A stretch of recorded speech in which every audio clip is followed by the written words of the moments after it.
Hi guys, it's Ahmed back again with WDSportz with another interview, and we've got another special guest, Harvey. Well, why don't you introduce yourself? Well, as you said, I'm Harvey. You might have seen me before, or you probably have not seen me before. Not many people have seen me before, but I work with Arsenal Fan TV, AFTV, quite a lot. I interviewed Piers Morgan back in November, and that's got over like 200,000 views across YouTube and Facebook. Definitely something that you should check out if you haven't already. I was only 16 years old at the time, so if you haven't seen that yet, then you should check it out and see how I managed to hold my own, kind of, against a guy like Piers Morgan. We'll Yeah, certainly plug that. But obviously, coming from an Arsenal fan and I'm a United fan, and you yeah, gave me Robin van Persie, and I'm truly grateful for that every day. But I just want sure to you are. ask, I just want to ask because in my opinion, he's the biggest Judas I want to say when it comes to Arsenal fans because obviously he left Arsenal and won us the title in his first season. Who do you think is the biggest traitor when we talk about Arsenal players leaving? Who would you say? Oh well, he left, and he went and won the league, didn't he? I Mm. mean, there's Adebayor. He's probably up there. Honestly, there's quite a few. There's Sanchez, you could say. I don't think he's the biggest one. He wasn't happy. He left. It's between probably Sanchez, Adebayor, Nazari, even. I don't know. I'll have to give you a definite answer. You There's could give me two or three. two or three. I'm going to say Robin van Persie because he left us and won the league with you. Mm. Um, Adebayor because you just don't just go and celebrate like that, Yeah. like he did. He played for City and he played for Tottenham as well. Disgraceful. And then Sanchez, the way that he left, he was probably one of the best players we've had in a long time. Now I've got Aubameyang, who I Mm. think is a very, very, very good player, but it could have been a lot different the way he left. And yeah, he was set to go to City and then he went to United. So it was like the Robin van Persie thing all over again. Mm. Except this time United aren't actually that good. So didn't win the league. Yeah, So yeah, I'll take that. yeah. Speaking of Arsenal and departures and stuff like that, obviously you guys lost Emery and Arteta's come in, and before this whole epidemic was going on, I kind of saw Arsenal. I want to say in this rebuild stage. How do you think Arsenal are getting along, and how do you see Arteta's future planning out? And do you have confidence in him? Um, well, if we're going way back to when Arsene Wenger left and we weren't sure who was joining, whether it was going to be Arteta or I don't know, Simeone or Allegri or anyone. Well, we didn't know, and Unai Emery wasn't even a factor. Arteta was the one that people were looking at the most. And I remember interviewing Ray Parlour. I think it was one of the first interviews I did. It was ages ago now. And we were talking about Arteta and what we think, how he's going to be coming into being the new Arsenal manager. And then a few days later, or a week later, Unai Emery's the new manager. And I was just shook at that point, the fact that like I was shocked that we brought in Unai Emery, and I was thinking, okay, this is brilliant. We've got a new manager. Yeah, he managed PSG. He didn't win anything huge. It's the French league. You can say it's not the most competitive league ever. But I was thinking, okay, I'm looking happy. He made some good signings. I was looking at seeming very, very hopeful. And I think that first season he did a very, very good job. But then back to what you said about Arteta now coming in, it's kind of, I wouldn't say that the Unai Emery phase was pointless and we'd be way better off if he wasn't our manager. But I think he brought in some players that I think will stay with Arsenal for a while, like Leno, Torreira, Guendouzi. But then Arteta's now better, I think, at training them and using them and working them hard. And he's played for Arsenal. He's captained Arsenal, so he knows what it means to be an Arsenal player. I think that's definitely something that is beneficial for the whole squad. And I think that with Arteta in charge, I think we can maybe, I don't want to say go far or win every trophy, but I think we've got a chance to kind of get back to how we were when Arsene Wenger was leaving, when we were getting into the Champions League, we were winning an FA Cup here and there. I think he can take us to the next level. And I think this season we made a couple of good signings. I'm very, very happy with Martinelli, who's definitely better than Mason Greenwood. And I'm just excited to see what more Arteta can do for us. And I think if we sign a centre back, I think we're looking to get Pablo Mari on a permanent deal, and get that defence sorted out. I think we have a chance to do better either when the season continues or next season. That's Hope really I good. answered your question there. I kind of went Yeah, on a you answered it very. It's like angry. watching Soccer Saturday with Paul Merson at some stages. Then, I'm you not talk. Paul Merson, Yeah, but yeah. you talk about. Obviously, you're an avid Arsenal fan. It's apparent with what you're wearing and the background you have. What people Yeah, it's always, just what I have outside my, just the view outside my room. yeah, Quite nice. what people always speculate about fan cams is because I had Karthik on the other day. How did you get involved, and why? What motivated you to get involved with Arsenal Fan TV? Everyone loves football. I think we can stick with that. Whether you admit it or not, everybody kind of has an interest in football. And as an Arsenal fan, we've got quite a large fan base. Everybody has an opinion. Everybody's got an opinion, and I think that's the great thing about fan channels. Is everybody's got an opinion. The one thing that people criticize about fan channels is, well, your opinion isn't what everybody else thinks. That's the point of an opinion, because people have their opinions, and that's why people argue over it. So I initially started with AFTV Young Guns, which is a channel based at kind of children up to the age of 18, kind of younger kind of content. But it was kind of set in the same style as AFTV. It was part of AFTV. And I messaged one of the guys that ran that channel, and I said to him, "Do you need any help running the Instagram?" So I initially started off helping them run their Instagram account, and I grew them from, I think it was 3,000 followers at the time to about 16,000. And then I got into doing some videos, some vlogs. One of my local teams is Boreham Wood Football Club, and Arsenal host a Boreham Wood versus Arsenal game every year to help bring in funds for Boreham Wood, because the Arsenal Academy play at Boreham Wood's ground, the Arsenal women's team play there. And I decided to do an interview with the Boreham Wood manager after the Arsenal Boreham Wood game. And that was one of my first videos for AFTV Young Guns. That alongside my Ray Parlour one. Those were some of the early videos. And it was just kind of interesting to be able to think, I can speak to somebody that's managed a football team against Arsenal Football Club, and I can speak to them and ask them whatever questions I want to. And I just felt so much like freedom by doing that. It's not really something where I'd be like, oh, it's something I've always wanted to do. Oh, this is like the best of my dream. Because my dream is not to interview the Boreham Wood manager, but every time I have interviewed him, he's been brilliant. Luke Garrard is a brilliant manager and a great guy and an Arsenal fan. And hopefully I'll be speaking to him soon as well. But I just think everybody's got an opinion on football. Why can't I just show mine? Why can't I speak to more people? I like speaking to people, hence why I'm here speaking to you. Although I am speaking for the majority of it, and I apologise for that. But I just find it great that I can talk to somebody that I've never met. I can go up to somebody that I've never met at a football game. I can be like, oh, can I speak to you for a second about this? Can I speak to you for a second about that? Just being able to speak to somebody you don't even know and asking their opinion and getting into a conversation, I think is brilliant. So from Young Guns, I went on to do some social media for Cheeky Sport, where we grew from, I think, about 18K to 60K, and it was very good growth on that.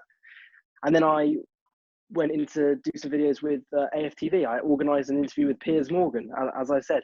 And that for me, although that was more recently, that's kind of thing where I'd be like, okay, I really, really enjoy doing this. The feeling that I had preparing that interview and doing that interview at such a young age, where I was at ITV Studios on a school day, I was allowed permission off to go and interview Piers Morgan. I thought, this is amazing. And that's, I guess, why I'm so into the whole sports media, AFTV stuff now. I'm just really grateful for the opportunity, especially that the guys at AFTV, Robbie especially, have given me to allow me to use their platform to show myself. Yeah, you say you're lucky and you've got these opportunities. There are people probably who are studying journalist degrees at respective ages, over 20 and stuff like that, looking to get opportunities like that in the world of sport. Do you sometimes think the work you did at Boreham Wood, it was beneficial, and sometimes you would probably give that advice to people, like just get involved with your local football club and to try and message people to try and get involved? My biggest thing is literally the only piece of advice I can really give is one sentence: if you don't ask, you don't get. I emailed Piers Morgan's agent saying, I'd like to interview Piers Morgan. I do some work with the Arsenal fan channel. We've got 20,000 subscribers, or just under, because the Piers Morgan interview was initially for AFTV Young Guns. There was no plan for it to go on AFTV. It was only once AFTV had found out I'd organised an interview with Piers Morgan and I was going ahead with it, and I was trying to get some decent equipment for it. They were like, hang on, this he's got a point here. What, he's interviewing Piers Morgan. Why is it going to 20,000 people when it can go to 1 million on AFTV? So I organised it all myself. I just said, yeah, I've done some interviews with some Boreham Wood players, Boreham Wood manager. I said, I'm an Arsenal fan. I do some Arsenal videos. Just want to speak to Piers Morgan about it. About a month later, I got an email saying, oh, can you give some more information on what you'd want to ask? So I said roughly what I'd want to ask about Arsenal, about how he became an Arsenal fan. And then from there, they said, maybe not now, but email us again at the end of the year. And that was like, I think, September 2018. So I emailed them back in May, at the end of the season, so May 2019. And it was only until November of 2019 that I actually ever did the interview. I had to wait a long time, but I kept going at it. When they said to email back, I emailed them back. When we then were talking about it and finding out a date, I would email them back and I say, yeah, this date suits this and that. The way that you display yourself and the way that you kind of express yourself in an email is very, very important, because it's a lot easier for you to feel my emotion as I'm speaking to you now. But if I was to say something in an email, you might not be able to gauge what it is. So saying what you want to the point and being polite about it and being prepared to wait. But working with your local club is definitely something that I think, one, will benefit your local club and also benefit you, because whether it's the fact that I can say, oh, I've interviewed certain people before, is that what allowed me to interview him? Or is it the fact that I was able to set up those interviews myself, that I then had the experience and the kind of being capable enough to then set one up with someone like Piers Morgan, if you see what I mean. So my advice would be, don't give up. Nothing's too, I don't know, too difficult to do, because as I believe, Piers Morgan is probably the most famous Arsenal fan in terms of, he's an Arsenal fan, because he does not shut up about it ever. Even in the interview, he just turns into a big kid. But I just say working with your local club is beneficial for you and for your club. And at the end of the day, if you're thinking, oh, okay, maybe this isn't going to help me, maybe it is, maybe it isn't, you don't know until you've done it. So it's just about, I'm only 17 and I've worked with Boreham Wood. I've done some stuff with Arsenal as well. I presented one of their junior gunner away days, which is one of their young membership programs. And they recognized me from a video on YouTube and they asked me to present for one of the days. And it was brilliant. So honestly, nothing's too difficult. I'm very, very lucky with how I've gone, but you don't necessarily have to just be lucky. You just got to believe in yourself, I guess. Yeah, that's a good. You talk about the experience you've got. Obviously, you've interviewed. I want to use the word infamous quite here in a weird way, because obviously Piers Morgan, I think, sometimes sparks debate and all that on Twitter and stuff like that. And you being part of, for me, the core sometimes hatred on football Twitter is sometimes, in my opinion, directed at fan cams like Arsenal Fan TV, Full Time Devils, your rival Mark Goldbridge and the United stand.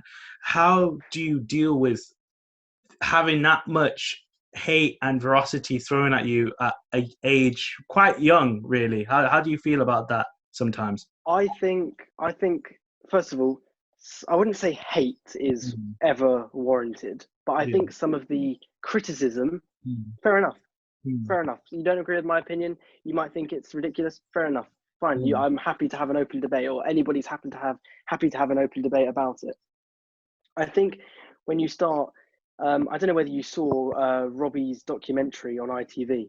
There was a Robbie Lyle. It was like I can't remember what it was called, but it was Robbie Lyle something, and it was talking more about like hate that he's received and racism towards him, and comparing it to what it's been like previously as a black football fan.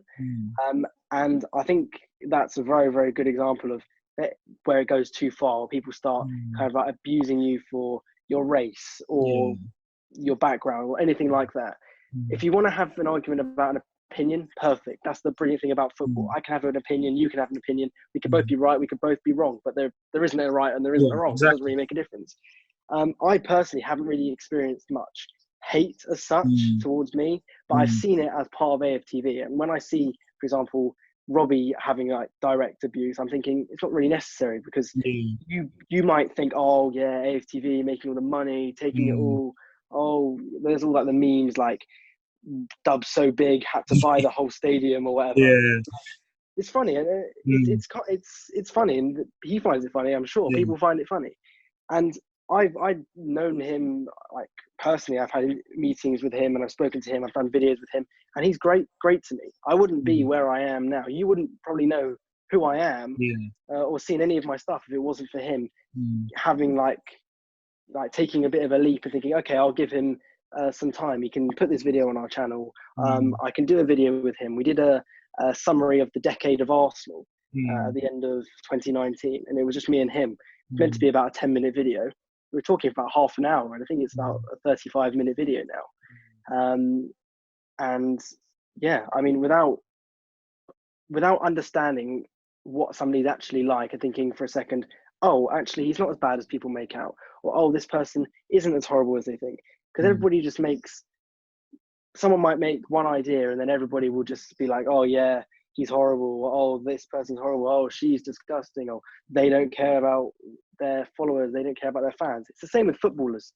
Mm. People like the Mesut Ozil thing at the moment about Mm. the whole wage thing, where people are saying, oh, it's disgusting that he hasn't taken a wage cut. Piers Morgan was one that said that Mm. as well. He was very not happy about it. But Ozil does other stuff for charity. There's always a Mm. side to it. So I Of think, course. yeah, I think people need to kind of, it's difficult because the internet is huge and there's so many Yeah. people that can say so many different things. But if you have an opinion on someone and it's, you don't necessarily have to share your opinion with everyone Mm. if you're being horrible about someone personally. Mm. So I think in terms of hate towards fan channels, I can understand hate towards an opinion, not necessarily hate, but dislike towards an Yeah. opinion. But actual towards people, I think you need to be able to kind of think that's another human that I'm speaking to. And I think Mm. especially in times like this, where I'm not actually at the Emirates and Mm. you're not in New York, No. we're actually just sitting at home doing a video call. Yeah.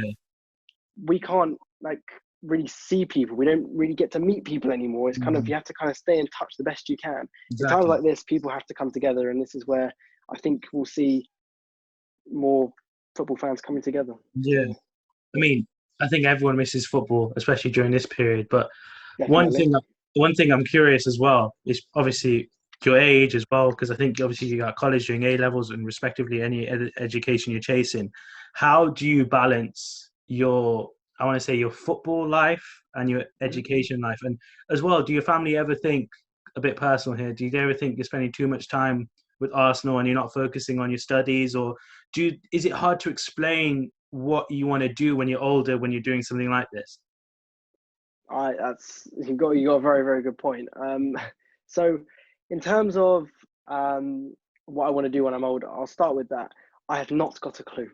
I think I want to go to university because I think I'd like the experience, like to meet new people, be exposed to more kind of things, have a Yeah. degree like under my belt to kind of, Mm. yeah. I mean, I might not. I might decide to do something else. I Yeah. haven't decided yet. And it often does come up with my family and even with friends, where it's Mm. like you're spending a lot of time doing like your football stuff. Should you not be doing more work? Mm. And sometimes it can be difficult to find a balance between Mm. the two. Normally, what Mm. happens for me though is I either have a regular schedule where okay, I'll do a video like one week, do a video, and I'll do it the same way, so I know how to kind of organize it, or I'll work really really hard on one video and then take like some time off to kind of catch up with Yeah. my work, relax, kind of, because it's Mm. easy to get tired, like Of and course. burn out from doing so Yeah. much.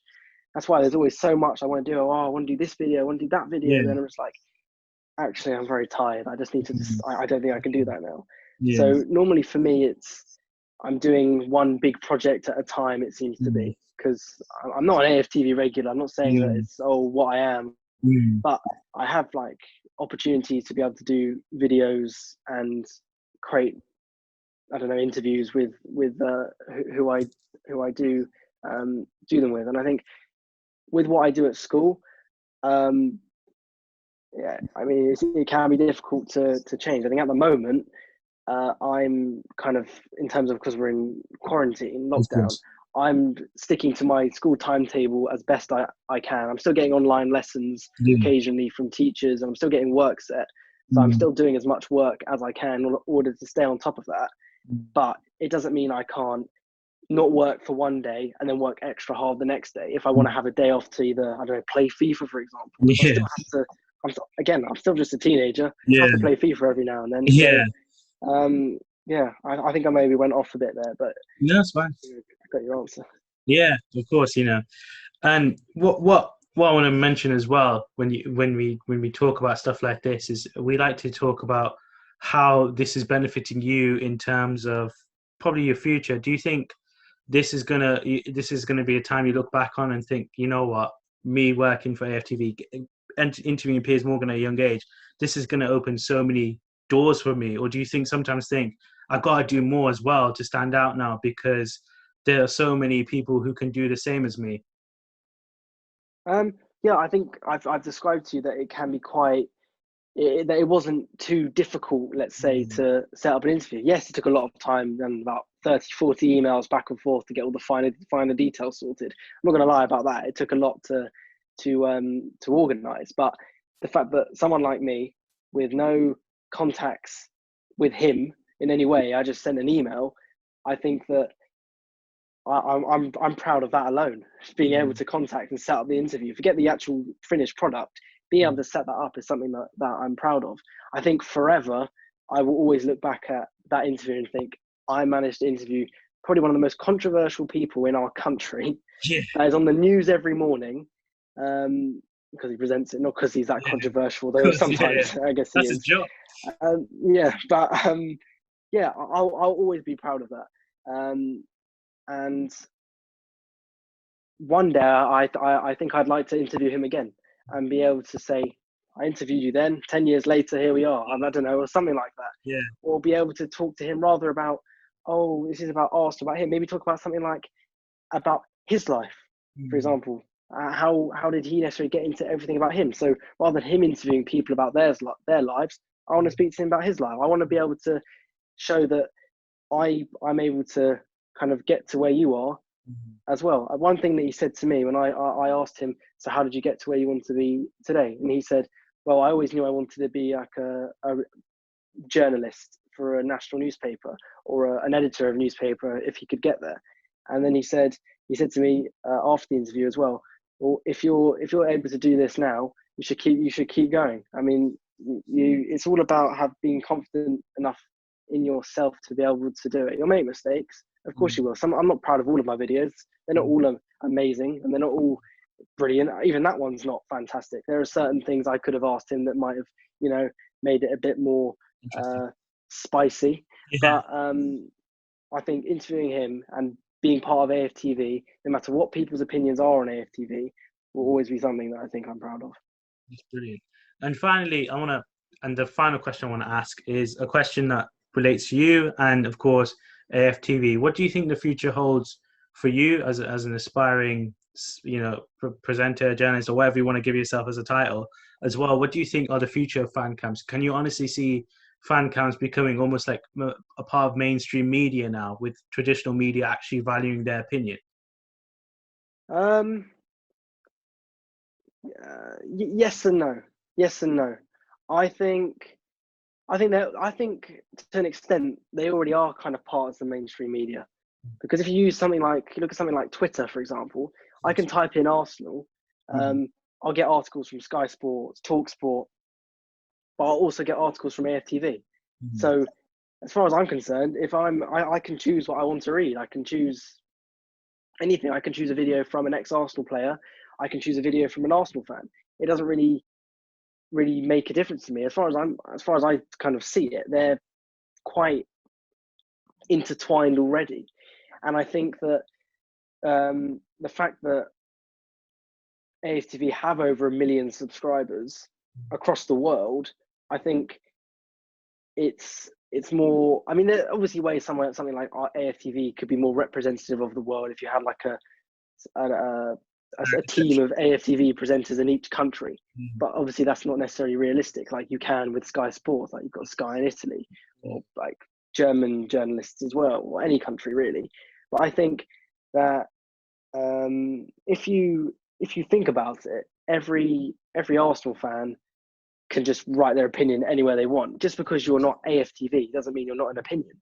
And I think that when you see, for example, on deadline day, you might see Sky Sports go to the Emirates and they'll just stop random Arsenal fans, or they might go to Old Trafford and they just be like, "Oh, what do you think about the new signing? What do you think?" Yeah. It doesn't always have to be the presenters.